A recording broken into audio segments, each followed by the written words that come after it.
Three, two, one, go.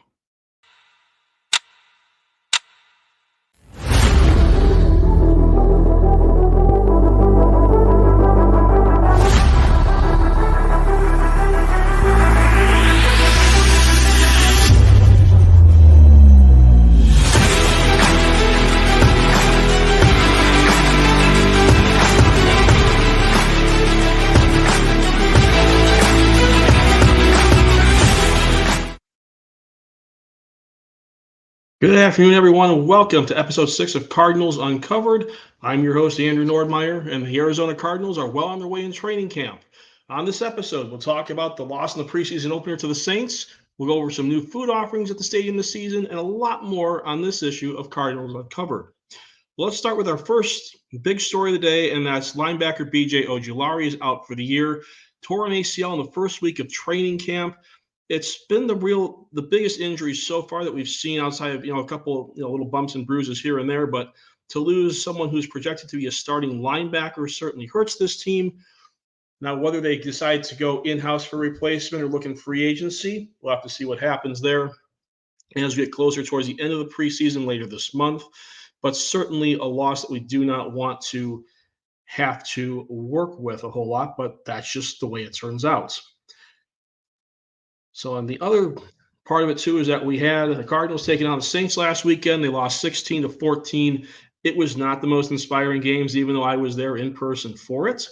The big names really didn't play, though. Marvin Harrison Jr. was on the field for the first series of the game, running 3 routes, getting no targets, and didn't really do anything else. Kyler Murray didn't play. James Conner didn't play. So it was Desmond Ridder starting at quarterback and Trey Benson at running back. So definitely got to look at some of the depth pieces there, but again, nothing that terribly stood out in that regard. But let's talk about some of the individual players and talk about their performances and what they could possibly do better. First one I noticed right away was DJ Dallas. He's targeted to be the Cardinals' top return man, and he seemed to be very indecisive at best. Couldn't figure out if he wanted to go left or right. I think he should just pick one direction and just go for it. Too often, he would run 2 or 3 yards to one direction, flip back the other way, and then wouldn't get any speed or momentum up, and then wound up getting hit pretty good on the punt returns. Kickoffs are obviously different because of the new rules this year, and overall, the kickoffs were not too bad, as the average return on kickoffs in that game was approximately 26 yards, so at least that's working. But in terms of punt returns, Cardinals didn't average more than about 6 yards per return, and the indecisiveness did not help. Again, Ridder started at quarterback. Benson was at running back.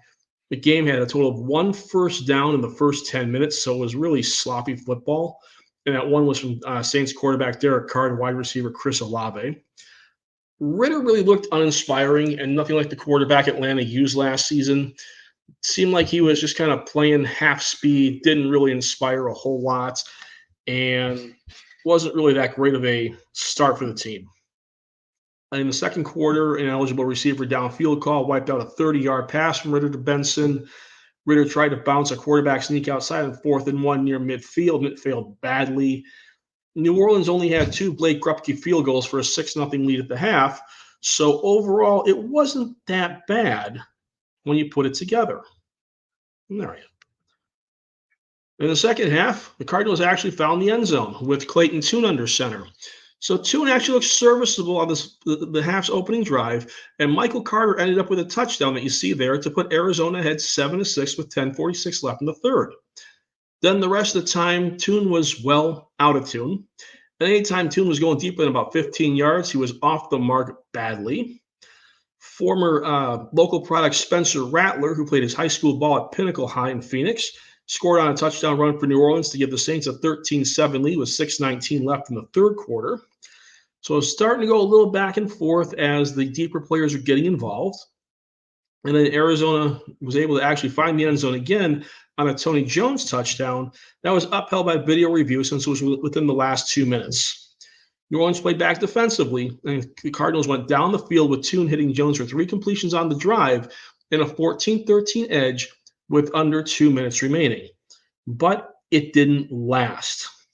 The Cardinals looked really weak on defense in the 2-minute drill as the Saints continued to march down the field and got in position for a game-winning 37-yard field goal from Charlie Smith to win it 16-14.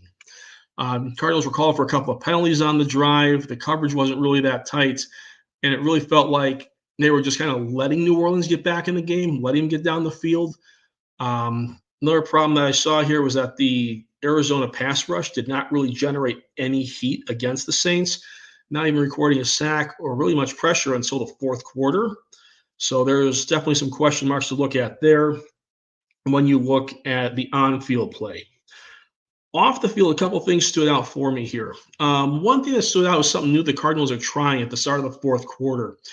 They're taking a page out of the playbook from the University of South Carolina for rhythmically blinking their lights around the stadium while the song Sandstorm from Darude blares across the speakers. Spoiler alert, it didn't fire up a rather laggy fan base on a Saturday night. They even have a DJ there acting as a hype man. It did not move the needle a whole lot, just a few seconds of noise here and there, and didn't really do a whole lot for the team. So overall, the effort on the field was meh at best. And it really felt like it was preseason on the field, off the field, in the stands, pretty much everywhere it could possibly be preseason, it was. Thankfully, there's about 3-4 weeks left until the Cardinals have their home opener against the Rams on September 15th. So they have some time to kind of get the kinks out and hopefully get things better on the field and off the field too. One thing that always stands out as our next item here is this stadium food. Now, obviously, every start of the new year, you have different things that come up. This one has caught the world by storm. And you're asking yourself, what is this? What is this culinary delicacy, if you could call it that, that you see on the screen? Well, let's go ahead and tell you what it is. This is a cotton candy burrito. Now, per the team, it has cotton candy flavored ice cream, topped with Fruity Pebbles, Fruit Loops, marshmallows, Skittles, mini M&Ms, gummy bears, and sprinkles, all wrapped in a melt-in-your-mouth candy shell. If you listen closely, you can hear my pancreas screaming. Now, I look at this thing's been kind of circulating on social media over the last few days, and I go, what are they thinking? I mean, cotton candy is certainly a great thing to have at a game. And the individual candies aren't too bad, but to put it together? Ooh, what? No, no, no. I mean, you have some of the other new offerings at the stadium this year, like a chicken and waffle sandwich. Sounds okay. Flaming hot Cheeto chicken tenders, a little different. Meatball hoagie on a stick, which I saw near the section I was sitting at, section 119, on that Saturday night of that game, but didn't think too much of it. Wound up having a Spinato's Italian beef sandwich, which it was okay, could have been better. But things coming around at the stadium this season. But when you have a cotton candy burrito, that one will take the cake. It's available at 2 stands on the 200 level only, so you're gonna have to travel a little bit if you're not on that level to go find this delicacy? Question mark? I don't know. All right. Since we're also in the preseason, another thing that always comes out at this time of year, Madden. And it's time to talk about the Cardinals and their ratings. I'll go ahead and drop myself down here. Bloop. So we can take a look and see what we have for some of the Madden ratings for a couple of the players here. Budda Baker, the safety, is the highest rated Cardinal in the game with an overall rating of 90, 91 speed, 92 acceleration, 93 toughness. So that's pretty much right there for Budda as one of the top safeties. James Conner comes in at 83 overall. And while it's hidden by the graphic, he also has pretty good speed and acceleration on him as well. So it looks like he got rated appropriately. We've got Trey McBride, the tight end, at an 82, which is a solid number for a second-year player. Again, pretty good acceleration, catching ability, and awareness. And on the right there, you've got Marvin Harrison Jr., who comes in at a 79 overall, which is the highest-rated rookie in the game. Not much of a surprise given how dominant he has been so far in training camp.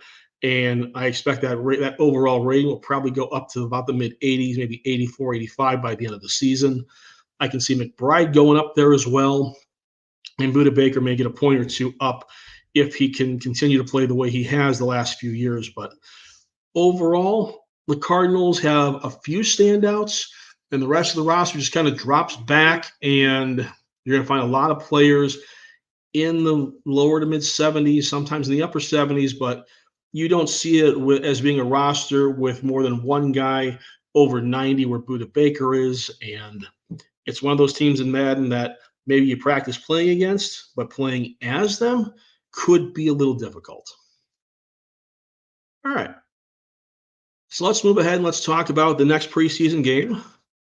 And of course, when you talk about Indianapolis, you've got the mascot who loves to run around and pie people in the face.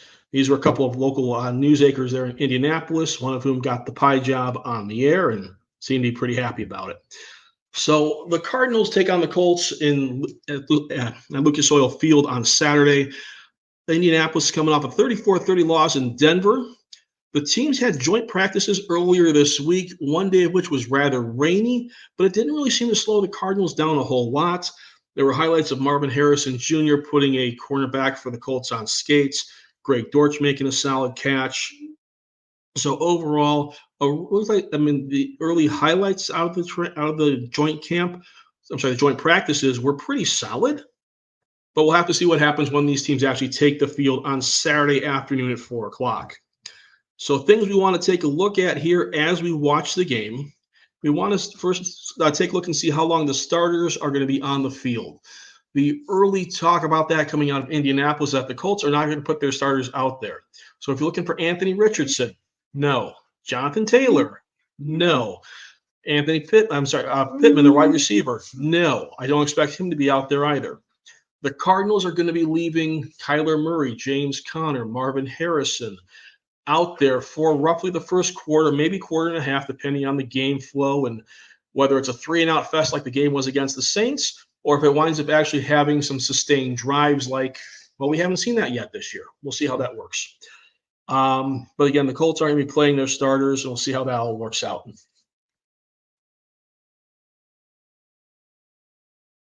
All right.